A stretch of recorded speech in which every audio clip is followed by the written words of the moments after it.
রাতের খাবার খেয়ে বিছানায় খানিকক্ষণ মোড়ামুড়ি করছিলাম। হঠাৎ স্ত্রী ঘরে ঢুকে তার মোবাইলটা আমার দিকে এগিয়ে দিয়ে বলল, এইটা তোমার কলেজের ফ্রেন্ড রিক্তা না, যার প্রেমে সেকা খেয়ে ব্যাকা হয়ে গিয়েছিলে? আমি কোনো উত্তর না দিয়ে মোবাইলের স্ক্রিনের দিকে তাকালাম। স্ক্রিনে একটা হাস্যোজ্জ্বল মেয়ের ছবি ভেসে আছে। বললাম, সেকা খেয়ে ব্যাকা হতে যাব কোন দুঃখে?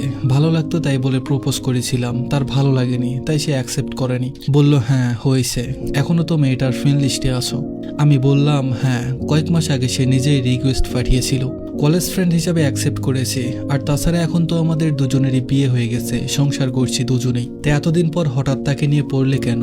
আমার স্ত্রী বলল, পড়িনি। টাইম লাইন স্ক্রল করতে গিয়ে সাজেস্ট ফ্রেন্ডে ওর প্রোফাইল এলো, তোমার মিউচুয়াল দেখে ঢুকছিলাম। পরে দেখি এ তো তোমার সেই কলেজের ক্রাশ। মেয়েটা মনে হয় দেশের বাইরে থাকে, তাই না? বললাম, হ্যাঁ, বিয়ের পর স্বামীর সঙ্গে লন্ডনে থাকে। স্ত্রী হালকা হেসে কাটা গলায় বলল, কি কপাল মেয়েটার, ওর টাইম লাইন দেখলেই চোখ জুড়িয়ে যায়। স্বামী পরিবার নিয়ে বেশ সুখেই আছে। আর আমার কপাল দেখো, বাবা দেখে শুনে একটা বাদরের সঙ্গে বিয়ে দিয়ে দিয়েছেন। দেশের বাইরে তো দূরের কথা, আজ অব্দি সাজে কেমন সেটাও নিজের চোখে দেখা হলো না। আমি বললাম, বাদর দেখেই তো মুক্তোর মালা ঝুলিয়ে দিয়েছে, বলেই হালকা হাসলাম। স্ত্রী একরাশ অভিমান নিয়ে ঘরের লাইট বন্ধ করে পাশ ফিরে শুয়ে পড়ল। আমিও আর তেমন কিছু বললাম না, বিষয়টা আর ঘাটানো উচিত মনে হলো না। মায়ার অভিমান করাটা অস্বাভাবিক কিছু নয়। প্রতিটা মেয়েরই স্বামীর কাছে কিছু চাওয়া থাকে, কিছু স্বপ্ন থাকে। বিয়ের এই 2 বছরে মায়াকে নিয়ে কোথাও তেমনভাবে ঘুরতে যেতে পারেনি। ইচ্ছে যে করে না তা নয়, খুব ইচ্ছে করে, কিন্তু সেই ইচ্ছাকে ছুতে গেলে বাস্তবের শেকলে টান পড়ে। আমি অল্প বেতনের চাকরি করি, মাস শেষে যা পাই তার প্রায় সবটাই খরচ হয়ে যায় সংসারে। তবে ইচ্ছাটা জমিয়ে রেখেছি, একদিন অল্প অল্প করে টাকা জমিয়ে মায়ার সেই ঘুরে বেড়ানোর স্বপ্নটা পূরণ করব। রিক্তা আমার কলেজ ফ্রেন্ড, কলেজ জীবনে একজনকেই আমার মনে ধরেছিল, তাই কিছুদিন পর মনের কথা চেপে রাখতে না পেরে ভালোবাসি বলে দিয়েছিলাম। কিন্তু আমার মুখে ভালোবাসি শুনে রিক্তা সেদিন বলেছিল, দেখো, আমার পক্ষে প্রেম ভালোবাসায় জড়ানো সম্ভব নয়। আমার পরিবার এসব পছন্দ করে না, আর আমিও চাই না পরিবারের অমতে গিয়ে এসবে জড়াতে। আমি বিয়ে করলে আমার পরিবারের পছন্দেতেই বিয়ে করব। সেদিনের পর থেকে আমরা দুজনও আর 5 জনের মতো শুধুই বন্ধু। কলেজ শেষ হওয়ার পর রিক্তার সঙ্গে আর কোনো যোগাযোগ ছিল না। বহুদিন পর, মাস কয়েক আগের কথা, হঠাৎ একদিন দেখি রিক্তা আমাকে ফ্রেন্ড রিকোয়েস্ট পাঠিয়েছে। প্রথম দিন 2-4টা কথা হলো, তারপর থেকে আর তেমন কোনো আলাপ হয়নি আমাদের। রিক্তার সাথে আমার সম্পর্কটা বন্ধু তালিকায় থাকা বাকিদের মতোই।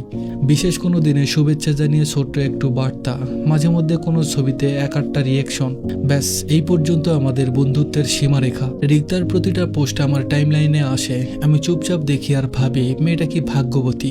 সত্যি এমন রাজকপাল কজনের কপালে জোটে। মাঝে মাঝে মনে হয়, সেদিন আমার প্রপোজালটা যদি রিক্তা অ্যাকসেপ্ট করত, তবে হয়তো মায়ার মতো রাত দিন আফসোস করে কাটাতে হতো তাকে। তারপর কেটে গেছে বেশ কয়েকটি মাস। হঠাৎ একদিন রিক্তার মেসেজ এলো, আমি আর শহীদ দেশে ফিরছি আগামীকাল, ভাবিকে নিয়ে একদিন এসো আমাদের বাসায়, সবাই মিলে অনেক আড্ডা হবে। মেসেজটা দেখেই থমকে গেলাম, কোনো উত্তর দিলাম না। রিক্তার স্বামী একজন বড় লোক, বিলাসবহুল জীবনযাত্রা তাদের, দামি সাজসজ্জা, রিক্তার গায়ে ঝকঝকে গয়না। এসব দেখে মায়ার মনে হয়তো আবার আফসোস জাগবে, তার চোখের কোণে জমে উঠবে না বলা অভিমান, তাই না যাওয়াই ভালো ভেবেছিলাম। কিন্তু যাকে নিয়ে ভয়, সে নিজেই রিক্তাকে দেশে আসতে দেখে তার সাথে কথা বলে দাওয়াত গ্রহণ করে নিল। সেদিন অফিস থেকে ফিরে দেখি ঈদের সময় মায়ের জন্য কেনা জামদানি শাড়িটা পরে সেজেগুজে বসে আছে। আমায় দেখে বিছানা ছেড়ে উঠে দাঁড়িয়ে বলল, এসেছো তুমি, এখন চট করে রেডি হয়ে নাও। আমি অবাক হয়ে জানতে চাইলে মায়া বলল, তোমার লন্ডনে বান্ধবী আছে না, তার বাসায় যাব। সে আমাদেরকে তার বাসায় আজ রাতের ডিনারের দাওয়াত করেছে, এখন রেডি হয়ে নাও তো।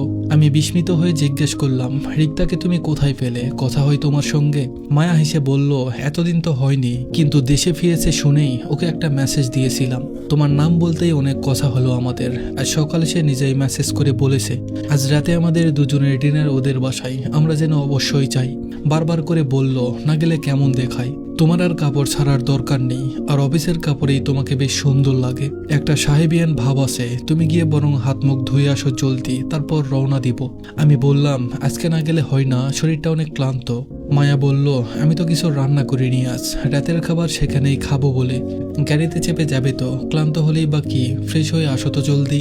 এই মেয়েটাকে নিয়ে যে পড়েছি এক বিপদে, মুখে একবার কিছু বললে না করা অব্দি রেহাই নেই। অগত্য ফ্রেশ হয়ে বেরিয়ে পড়লাম মায়াকে নিয়ে। রাত তখন সবাই শুরু হয়েছে। রিক্তারা ধানমন্ডিতে থাকে, বেশ বড়লোকি ব্যাপার স্যাপার। না জানি দাওয়াতে গিয়ে আবার কোনো গোলমাল লাগিয়ে বসে আমার বউ। প্রায় 1 ঘন্টা পর রিক্তাদের বাসার সামনে গিয়ে পৌঁছালাম। 12 তলা অ্যাপার্টমেন্ট, আলিশান বাড়ি। রিক্তারা 6 তলায় থাকে। বাসার নিচ থেকে মায়া রিক্তার নাম্বারে কল দেওয়ার কিছুক্ষণের ভেতরে মস্ত বড় গেট খুলে একটা সাদা হাস্যোজ্জ্বল নারী বেরিয়ে এলো। বেশভূষায় কেমন একটা সাদামাটা ভাব। ফেসবুকের ছবির সাথে বাস্তবের রিক্তার যেন বিস্তর ফারাক।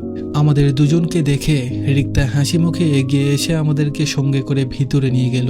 আমি চুপচাপ তাদেরকে অনুসরণ করে ভিতরে প্রবেশ করলাম। বেশ সিমসামার গোছানো রিক্তাদের বাসা। দেয়ালে এদিক সেদিক ঝুলছে পেইন্টিং, চারিপাশে দামি ফার্নিচার দিয়ে ঠাসা পুরো ঘরটা।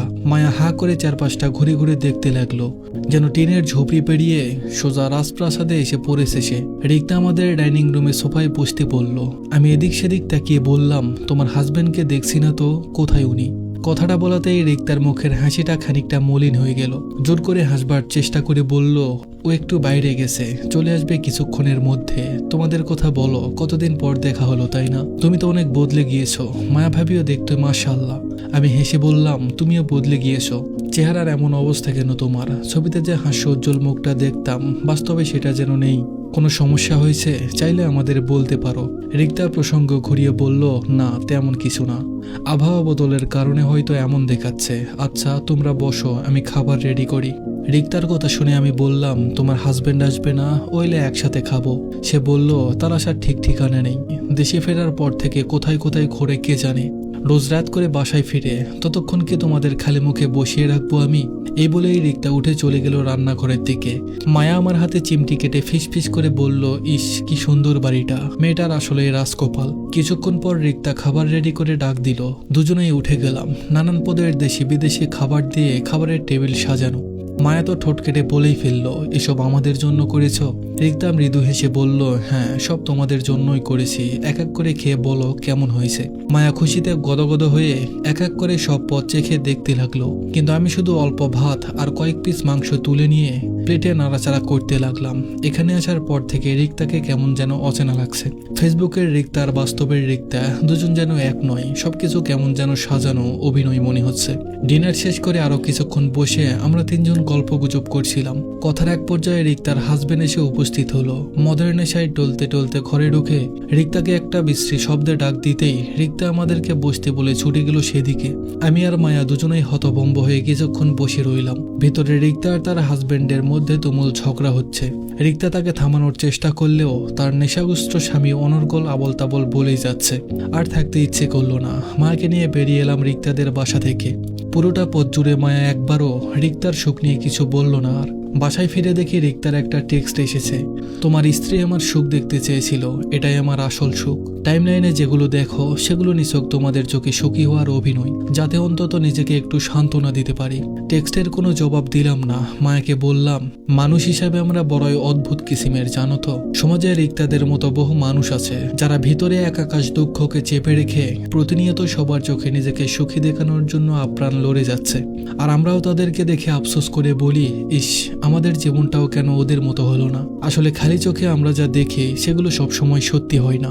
মুর্দারে পিঠে আলো পড়লেও ও পিঠের অসংখ্য ক্ষতগুলো তারা তাদের মধ্যে অভিনয় দিয়ে ঢেকে রাখতে চায়। বাইরে থেকে যদি কারো প্রকৃত সুখটা অনুভব করার ক্ষমতা থাকতো, তাহলে হয়তো অন্যের জীবন দেখে এত হাই হুতাশ করতে হতো না। সবটাই আসলে এক ধরনের সাজানো মিথ্যে, একটা শো অফ, যার ভেতরে অনেক শূন্যতা আর আলিয়া লুকানো থাকে। ধন্যবাদ সবাইকে।